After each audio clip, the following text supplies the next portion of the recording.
כמעט בן 3, גמול מהכל, לא מוכן לדבר בכלל על גמילה מחיתולים.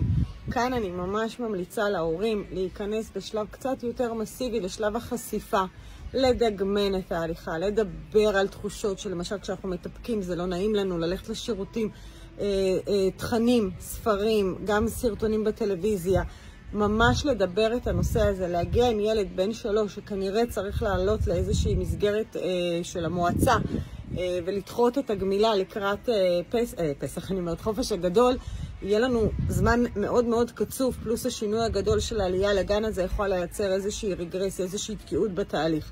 לפעמים אנחנו כן צריכים קצת לדחוף את הילדים שלנו קדימה, במיוחד לקראת גיל 3, לכיוון הגמילה, לכיוון הבגרות.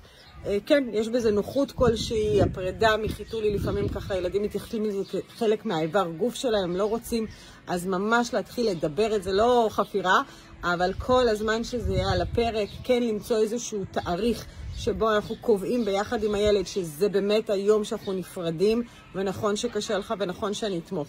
לחכות במצבים האלה רק למוכנות של הילד יכול להיות קושי אמיתי, כי גם יש ילדים שהגיעו לגיל 4 ועדיין לא ירצו להיגמל, ואז זה באמת מסבך את כל המערכת, גם החלק הקוגניטיבי מתפתח.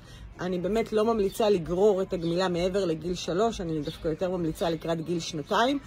כמובן שיקול שלך, אבל ככה המלצה ממני להתחיל ממש לעבוד על חשיפה. מוזמנת לראות גם את ההקלטה של הוובינר שאני מדברת איך חושפים ומה עושים, ושיהיה המון בהצלחה.